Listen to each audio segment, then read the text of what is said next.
Hello and welcome to day 24 of the Jamb Physics in 40 Days series. The Physics in 40 Days is brought to you by Oyalen, where we believe that when you dedicate within 30 to 45 minutes of your time daily, you should be able to gather all the necessary skills and tools that will help you ace Jamb Physics. So if you're a student preparing for the Jamb exams and one of the subjects that you've selected to write in that exam is physics, then trust me, this video is made specifically for you. So you do not want to miss any video in this series. What we've done is that from each of the videos, we've been able to look at the individual topics that are in the Jamb Physics curriculum, and then we give you a crash course to that, as well as giving you tips and also solving past questions, and also giving you those necessary tools that will help you score higher grades with higher accuracy in solving problems in physics.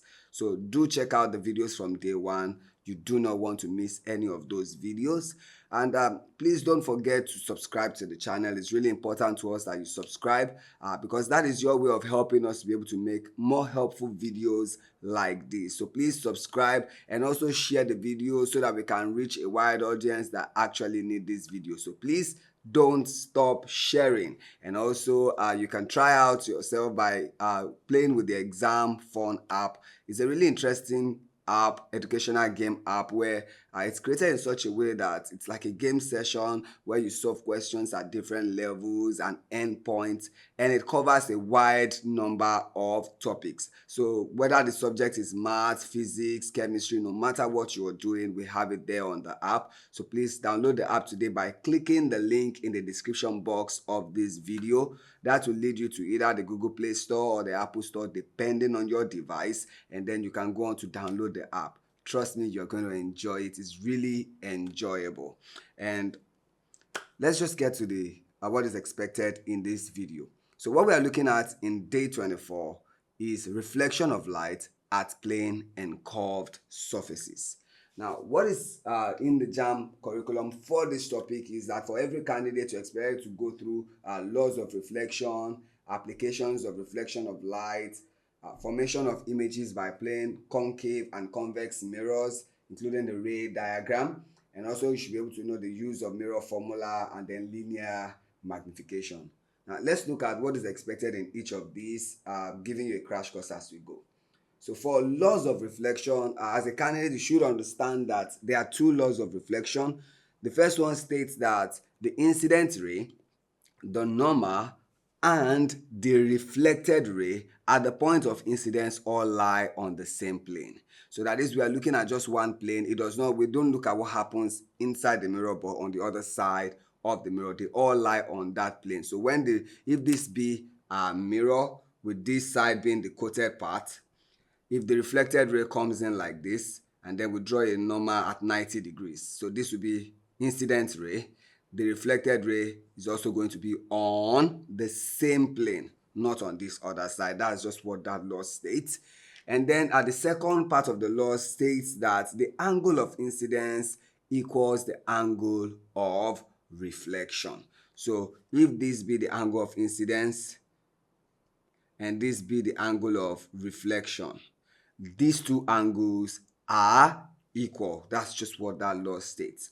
And this applies not just to plane mirrors, but even in curved mirrors.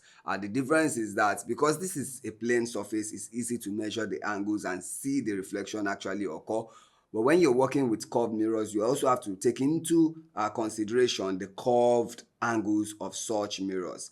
But when you're working with these kind of problems, it's important that you have that rule behind your mind to always know that yes, the angle of incidence equals the angle of reflections. That will help you to solve so many questions on mirrors, especially the plane mirrors. Now, you should also understand the application of reflection of light, because reflection of light is very useful not only in plane mirrors, in curved mirrors. There are also other devices that make use of mirrors, like the periscope, for example. It also dwells on the rules that help reflection, right? So there are so many other things like that. It's up to every student to be able to identify multiple instruments that relies on reflection of light for their function. So there are so many questions that could come up with that. It's just important that you recognize those instruments and their functions. And then thirdly, they expect that you should be able to use ray diagram to describe the image formation for plane mirrors, for concave mirrors, and for convex mirrors. Now, when it comes to mirrors, for plane mirrors, what you should understand is, aside from the fact that the angle of incidence equal angle of reflection, you should also know that the distance of the object from the mirror is the same as the distance of the image from the mirror. And when it comes to plane mirrors, you should also know that the kind of image formed in plane mirrors are virtual. Now, virtual means that you cannot see it on a screen. And another thing that you could take from that is that it is always formed behind the mirror. So if the object is placed at a distance here, let's call this distance x, the distance of the image, remember this is object, the distance of the image from the mirror, this is image, would also be the same, which is x. So if I should move the object closer, the image comes closer. If I move the object farther, the image also goes farther, vice versa. And what's also important here is that when you're looking at the image formed here, the distance is measured from the mirror, right? And since it is virtual, not only to plane mirrors, but even in other mirrors that can give you virtual images, we often take the distance of the image in the negative direction since it is behind the mirror. Especially when we get to this part where you're using the mirror formula, having this knowledge will help you to solve so many problems concerning virtual images especially. Now, beyond that, another thing you should know is that you could place plane mirrors at different angles to each other, which leads to what we call different numbers of images formed. And the equation is given as this, where number of images n is given as 360 degrees divided by the angle of inclination minus 1. Now, this equation can help you find the number of images formed when you incline mirrors at a certain angle. Take for example, if you incline two plane mirrors at an angle of 90 degrees. If it's at 90 degrees, the number of images will then be 360 divided by 90 minus 1. And since 360 divided by 90 is 4, 4 minus 1 will give you 3. That is, you form 3 images when the mirrors are inclined at 90 degrees. Now, when you take a look at this and look at what happens when you get to the barber shop. Now, most barber shop usually have 2 mirrors, one in front, one behind you. And when you consider the angle of inclination between this mirror, it is relatively 0 degrees. Now, what happens to the number of images in this case?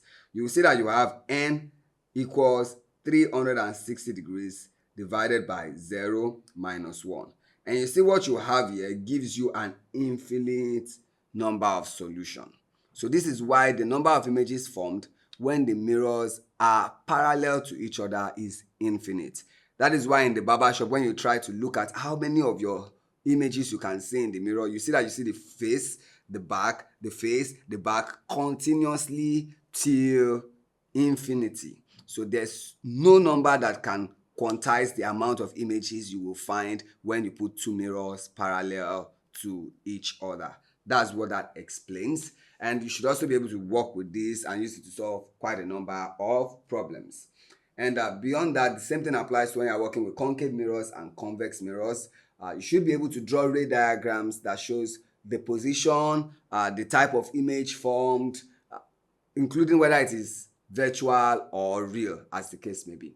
Now, we should know this, that when you're working with the concave mirror, now the concave mirror is going to produce real images every time the object is beyond the focal point. These are some of the terms that we use when we're working with mirror. We have things called as the focal point. We also have what we call the center of curvature.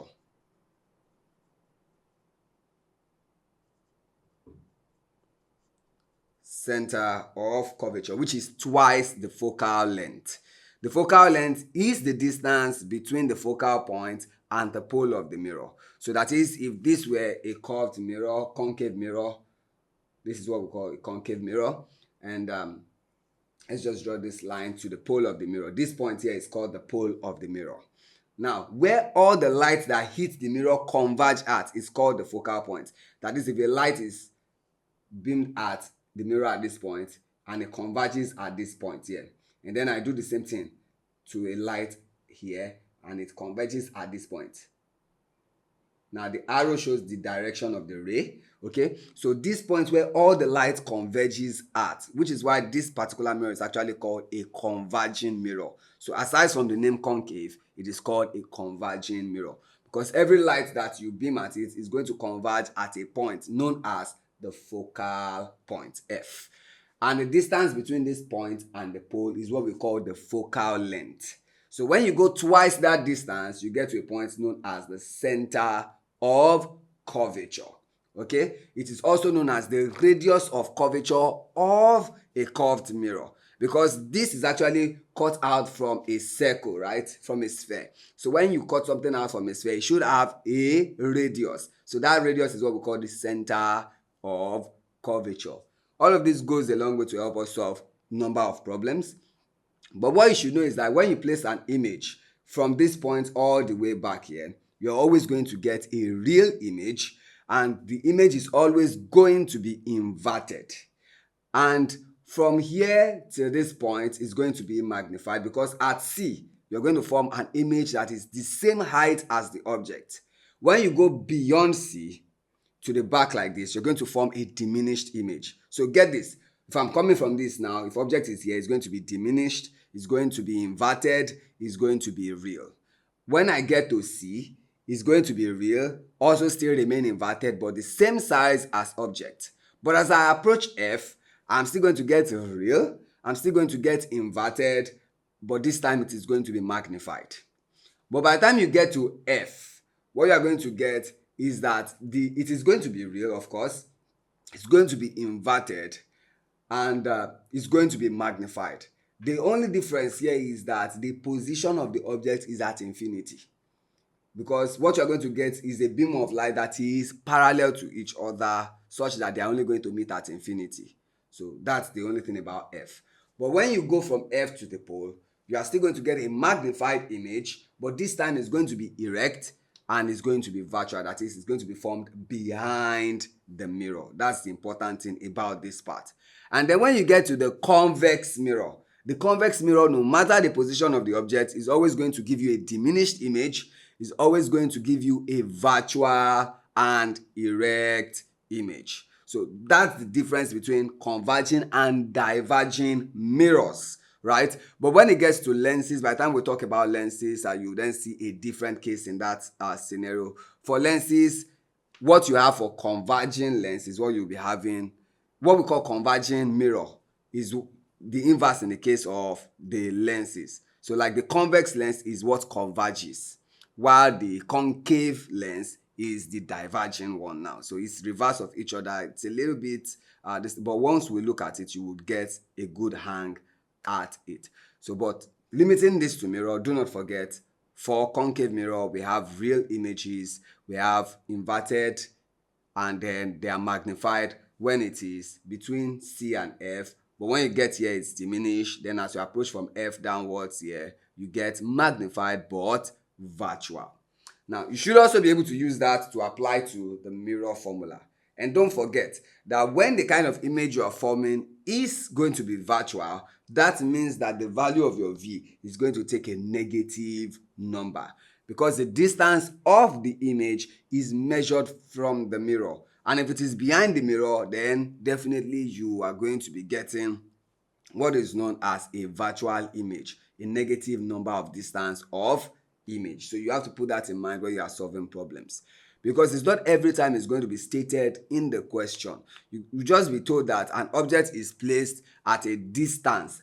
When they give you the focal length of a mirror, for example, if they are talking about a concave mirror, for example, and they said this focal length is 15 centimeters, and they tell you that the object is placed at, for example, 10 centimeters from the mirror, that should already let you know that you'll be getting a virtual image. So the value of V you should be getting in that case will be a negative number. So it's quite easy to understand once you know the kind of images you are working with. So which is why it's important to study ray diagrams and see the kind of images they always produce. Now, finally, before we solve questions, you should also understand the linear magnification in mirrors. And when we're talking about linear magnification, it is denoted M, and it is equal to the image height over the object height. And this same thing can be equated to the distance of the image over the distance of the object. Now, also do not forget that sometimes you're going to be having negative values for V, okay? But it doesn't really apply to what happens in the case of magnification, because the negative sign there is not telling you that you have a negative number. It's only telling you where the image is formed, whether it is real or virtual. So if you're working with negative numbers, don't see it the way you would do it with normal algebraic questions, but just see it as a vector case here where you are dealing with a distance in a particular direction, which is negative of the regular directions you usually work with. Now, for a deeper understanding of all we have discussed so far, I would advise that you check out our video where we talk about the laws of reflection in fuller details. There you will see a lot of ray diagrams and how to draw ray diagrams. You also see how we solve problems on specific cases or based on the type of images that are formed. So please check out the video on the channel. You will get a fuller understanding when you look at that. But for now, we're going to be looking at past questions from Jamb that borders around reflections of light and at plane and curved surfaces. So get your materials ready and let's solve some past questions. As easy as this question looks, it's one of those questions you also have to be very careful with. So let's look at what the question says. A man stands 4 meters in front of a plane mirror. Now, if the mirror is moved in 1 meter towards the man, the distance between him and his new image is. Now, this is what happens. Remember, we're working with a plane mirror here. And one thing we should always remember is that the distance of the object to the mirror is always the same as the distance of the image to the mirror. And don't forget that the image has a negative, is a negative number because it is formed behind the mirror. So when you look at this, in the first case, when the man was 4 meters from the mirror, his image is also 4 meters from the mirror. But the question is not asking that. It is asking the distance between the man and his new image. So let's say this is the mirror, okay? By the time you move the mirror 1 meter towards the man, the distance between the man and the mirror reduces from 4 meters to become 3 meters. So object will now be 3 meters from the mirror. And the image will also be what? 3 meters from the mirror. Now, what's the distance between object and image? That is 3 meters plus 3 meters giving us 6 meters. So the correct option here is C. And trust me, it is not A. It is C. From this question, we see that the inside portion of part of a hollow metal sphere of diameter 20 centimeters is polished. So when you cut out part of a sphere, that part will come off like this. Okay? So this is the curve. Now, we are told that the inside portion is what is polished. That is, the reflective part is this way. So this part is the non-reflective part. So this is where the reflection occurs. So looking at this now, we already know that this is a concave mirror. So now that we've established it's a concave mirror, let's try to find the focal length of this mirror. Now, we are told that the diameter of the sphere is 20 centimeters. And at the beginning of the video, I did mention that you can consider a concave mirror as part of a sphere. And then I said that the radius of that sphere is the center of curvature, right? So the center of curvature of this mirror now will be the radius of the sphere. So if this is diameter, the radius R is then diameter divided by 2. So we have 20 centimeters divided by 2 to give us 10 centimeters. That's the radius of curvature. But we need focal length. And we know that focal length equals radius of curvature divided by 2 as well. So F is therefore 10 centimeters divided by 2, which gives us 5 centimeters. So now we have the focal length. Focal length is 5 centimeters. The mirror is a concave mirror. So our answer is concave mirror of focal length 5 centimeters, which is option A. A concave mirror is used as a driving mirror because now statement 1 is that its image is erect. 2 says that it has a large field of view. And then 3 says it has a long focal length. And we have to identify the correct statement or statements. So statement 1 is correct. Convex mirrors do forms erect images. It's one of the reasons why it is always used as a driving mirror. That is a rear view mirror. Statement 2 is also correct, which is also another reason why it is used as a driving mirror, because it has a long or larger field of view. You can use it to view a wide area as compared to the plane mirrors or the concave mirror. It has a larger plane of view. But the third statement is wrong, because for convex mirrors, the focal length is behind the mirror and is always very short. So it is not long, it is short. So statement 3 is wrong. The correct statements are statement 1 and statement 2. And that is in option B. So we go with B. A ray of light passes through the center of curvature of a concave mirror and strikes the mirror. At what angle is the ray reflected? Now, when you consider a concave mirror with a center of curvature R, when a ray goes from the center of curvature and strikes the mirror, it always returns back along that same path. Now, what this means is that the angle difference is 0. So therefore, it is reflected at 0 degrees. So we go with option C. The image of an object is located 6 centimeters behind a convex mirror. If its magnification is 0.6, calculate the focal length of the mirror. Now, if you have questions that you would like to ask us, or perhaps during your study time you did come across a question that you would like help with, please do not forget to put it in the comment section and we'll definitely attend to every one of your questions. And also please do not forget to like and share the video and also be subscribed to the channel. You can also click the notification bell icon so that you get alerted every time we put out a new content. So now let's solve this problem. From the question, we are told that the image of an object is 6 centimeters away, so V is 6 cm. Now we do not know what U is, so it's unknown. And we are asked to find the focal length, but we are given magnification as 0.6. So let's find U, and then from there we can find F.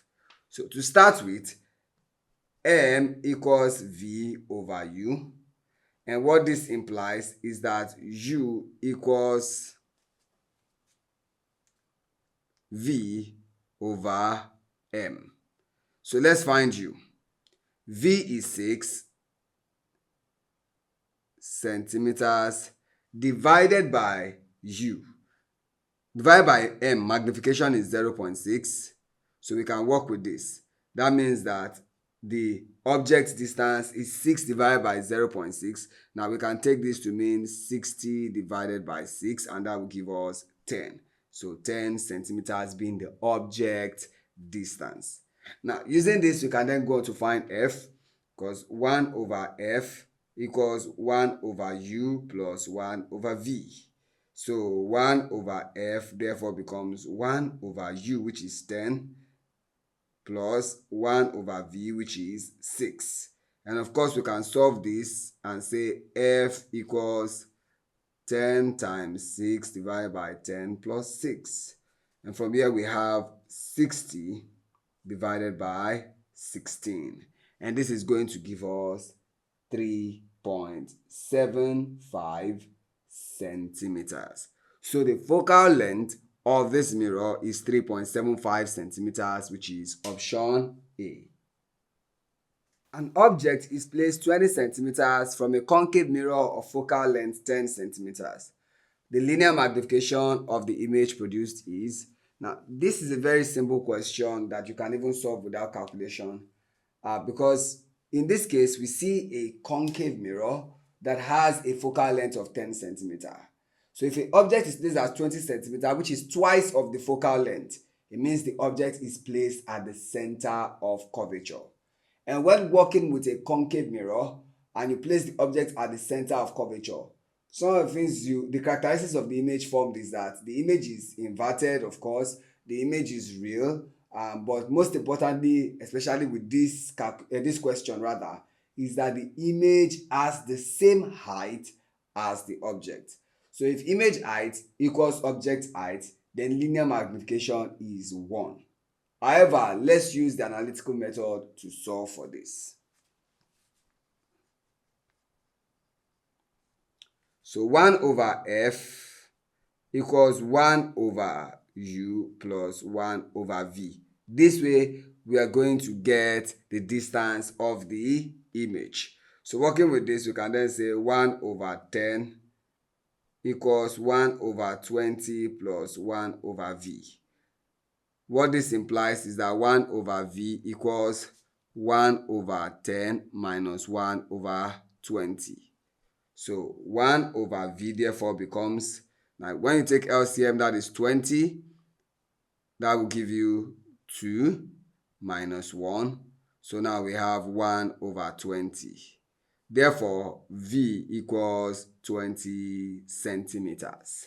Now, magnification equals v over u. So v is 20 centimeters. U is also 20 centimeters. So what we have here is 1. So linear magnification is 1. That is option C. Which of the following does not describe the image formed by a plane mirror?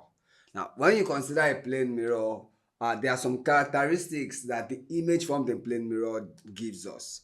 Now, one of them is that the image is always erect. So therefore, that means erect is one of the characteristics and describes it. So it won't be our answer because we are looking at the one that does not describe the image. So B is laterally inverted, and yes, if you view an object in plane mirror or even curved mirror, the image is laterally inverted. Now, what that means is that, for example, the word APPLE, apple, when viewed with a mirror, is going to appear like this. This is the laterally inverted format of the word apple, right? So that's what we mean by lateral inversion. It just switches it to the other direction. And then C says that the object is same distance from the mirror, as the image rather, is same distance from the mirror as the object. Now, this one describes the kind of image formed in plane mirror, not other types of mirrors like the concave or convex mirrors. So in option A, B, and C, they affect plane mirrors. What I'm saying is that C is only for plane mirrors alone, while A and B can also be the characteristics of images in your concave and convex mirror depending on the distance of the object. And then D says it is magnified. Now, for plane mirrors, the image is never magnified. So this does not describe the image formed by an object in front of a plane mirror. So our answer here is option D. This question is about the number of images formed when mirrors are inclined. So we are told that two mirrors are placed at an angle of 90 degrees to each other. We to find the number of images formed when an object is placed in front of the mirrors. Now, to find the number of images, we apply 360 divided by the angle of inclination, then minus 1. So the number of images in this case is 360 degrees divided by 90 degrees, all minus 1. And then we get 360 divided by 90 gives us 4. So 4 minus 1, and the number of images is 3. That is option C. Don't forget that you can drop your questions in the comment section, whether it's about what we are doing or if it's about something you found while you were studying and would like help with. Please keep your comments coming, drop them in the comment section, and we'll definitely attend to every of your comments. And also, do not forget to share the video, do not forget to like the video, and don't forget to click the subscribe button if you haven't. You can also hit the notification bell icon so that you get notified every time we put out a new content. And also, you know that you can always improve when you practice, and one way to always practice right is to practice with the Exam Fun app. So find the link to download the app in the description box of this video. Download, register, and have fun while you learn with the Exam Fun app. You're definitely never going to regret using the app. To answer this question, we're told that a boy in a barber shop sits between two parallel plane mirrors, and then we're asked to find the number of images observed by him. So, when a person is between two parallel mirrors, what we need to understand is that the angle of inclination between such mirrors is 0. So, in our solution, we should know that theta is 0 degrees. And number of images is 360 degrees divided by theta, which is 0 degrees minus 1. Now, this gives you an infinite number of solutions. So, n equals infinity minus 1, which is still infinity. So, the number of images is infinite, so we go with option A.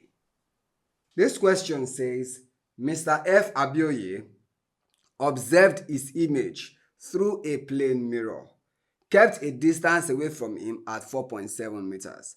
That is, the distance between Mr. Abioye and the mirror is 4.7 meters. Now, at what distance is the image found from Abioye's eyes? Now, let's solve. Mr. Abioye is 4.7 meters away from the mirror, so that is object distance U is 4.7 meters. Now, since it is a plane mirror, this implies that the image distance from the mirror is also the same as object distance from the mirror. So V will also be 4.7 meters. Now, the distance between Mr. Abioye's eye and the image is going to be U plus V. So what we have is 4.7 meters plus 4.7 meters. And this will give us 9.4 meters. That is option A. A ray of light strikes a plane mirror at an angle of incidence of 35 degrees. Now, if the mirror is rotated through 10 degrees, through what angle is the reflected ray rotated? Now, one of the things we've already established concerning plane mirrors is that angle of incidence equals angle of reflection. If this question was asking us to find the original angle of reflection, it would have been 35 degrees. And then if we're looking at the angle between the incident ray and the reflected ray, that would have given us 70 degrees. But in this case, we are seeing that the mirror is instead rotated through an angle of 10 degrees. Now, when you rotate a plane mirror by a certain angle theta, the reflected ray is rotated at twice that angle. So in our solution now, we're going to be having twice of 10. So angle of rotation would then be twice the angle at which the mirror is rotated, that is 10 degrees. And then what we have now is 20 degrees. That is, the reflected ray is going to be rotated by 20 degrees, making the correct option D. In this question, we're told that an object 4 centimeters high is placed 15 centimeters from a concave mirror of focal length 5 centimeters. Now we're asked to find the size of the image. Let's state what we have. The object height is 4 centimeters. The object distance is 15 centimeters. And then the focal length is 5 centimeters. Now, we know that magnification can be written as image height over object height, and the same magnification can be written as image distance over object distance. So we have to work with these two sides of the equation to get the image height. But we cannot do that without first finding the image distance. So let's find image distance using 1 over f equals 1 over u plus 1 over v. That would be 1 over f is 5 equals 1 over u is 15 plus 1 over v. Now this implies that 1 over v equals 1 over 5 minus 1 over 15. Now taking LCM, which is 15, we then have 3 minus 2. Therefore, 1 over v equals, so this is 1 it's supposed to be 1. So we would have 2 over 15, which means that v is 15 over 2. Now we put that into this equation and then we use it to find the height of the image. So image height over object height is 4 equals 15 over 2 all divided by 15 here. So we have image height over 4 equals 15 over 2 comes there, and 2 times 15 will give us 30. So now image height equals 4 times 15 over 30. So 15 here 1, 15 here 2, 2 here 1, 2 here 2. So from here we can then say the image height equals 2 centimeters. That tells us that the image is diminished. Therefore, our option here is A. Calculate the position of an object placed in front of a convex mirror having a focal length of 12 centimeters such that an image is formed 6 centimeters away from the mirror. Now, in a question like this, you have to recall that you are dealing with a convex mirror, which means that it's going to have a virtual image formed behind the mirror. As a result, the image distance will take a negative value. So when solving, your v must carry negative to be able to find the u in this case. So remember, in our solution, we are going to use 1 over f equals 1 over u plus 1 over v. Now it's important to note f in this question is given as 12.0 centimeters and then v is negative and it is 6 centimeters away, so negative 6 centimeters. So we're going to apply this and then use it to find u. So to solve for u, we're going to say 1 over 12 equals 1 over u plus 1 over minus 6. Now, this will affect this. So we have 1 over 12 now equals 1 over u minus 1 over 6. So we can then say 1 over u is 1 over 12 plus 1 over 6. LCM is 12. 12 here 1. 1 times 1, 1. Plus 6 here 2. 2 times 1 is 2. So 1 over u equals 3 over 12. And when you flip, you have u equals 12 over 3, which would give us 4. So that will be 4 centimeters. So the correct option here is A. A real image 3 times the size of an object is formed 24 centimeters from a converging mirror. What is the focal length of the mirror? Now, converging here means it's a concave mirror. So let's solve.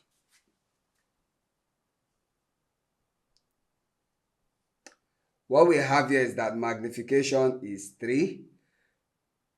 And we are told that the image is formed, the real image 3 times the size of an object is formed 24 centimeters from the mirror. So V is 24 centimeters. And then we are asked to find F, the focal length. So now we know that m equals v over u. So what this implies is that u is going to be v over m. So let's apply that. So u therefore becomes v, which is 24, divided by magnification, which is 3, and this would give us 8. So u is 8 centimeters. Now we can then go on to find f. So using 1 over f equals 1 over u plus 1 over v. That is, 1 over f is therefore 1 over 8 plus 1 over 24. The LCM here is 24. 8 here is 3. 3 times 1, 3, plus 24 here 1. 1 times 1, 1. So 1 over f is 4 over 24, which means f becomes 24 divided by 4, and this is going to give us 6 centimeters. So the correct option here is B. A concave mirror of radius of curvature 40 centimeters forms a real image twice as large as the object. The object distance is, so we have to find object distance u. So we have radius of curvature to be 40 centimeters, and this means that the focal length, which is half of this, will be 40 divided by 2, which will give you 20 centimeters. And we are told that the image is twice as large, so magnification equals 2. So let's apply m equals v over u. So from here we can then say that 2 equals v over u. We do not have the image distance, neither do we have the object distance. So we can just go on to say v equals 2u, and then use this to solve for u. So since what we are asked to find is u, we're going to apply 1 over f equals, normally is 1 over u plus 1 over v, but we're going to substitute this v with 2u. So 1 over f will therefore be 1 over u plus 1 over 2u. This way we can then solve for u. So 1 over f is 20 equals 1 over u plus 1 over 2u. So 1 over 20 equals, LCM is 2u. So u here will give us 2. 2 times 1, 2, plus 2u here 1. 1 times 1 is 1. So we have 1 over 20 equals 3 over 2u. Now when we cross multiply, 2u will then be 20 times 3, which is 60. So from here, u becomes 60 divided by 2, and that would give us 30 centimeters. So the correct option here is in option B. Now, you can practice to get even better by using the Exam Fun app. The link to download the app is going to be added to the description box of this video. So please click the link, which will lead you to download the app, and then you can infuse a little bit of fun into your learning time. The Exam Fun app is created in such a way that it makes your learning experience not just the normal rote learning process, but something that brings in a bit of fun, because it is created in a game-like setting where you solve questions at different levels and then earn points and even earn some money as you learn. So not only are you learning, you also earn while you learn. And also, if you have any question at all, please put it in the comment section of this video, and we'll definitely attend to every one of your comments. Please do not forget to subscribe to the channel. You can also hit the notification bell icon so that you get alerted when we put out a new content. And don't forget to share this video. Thank you very much for following the series. I'll see you in the next video.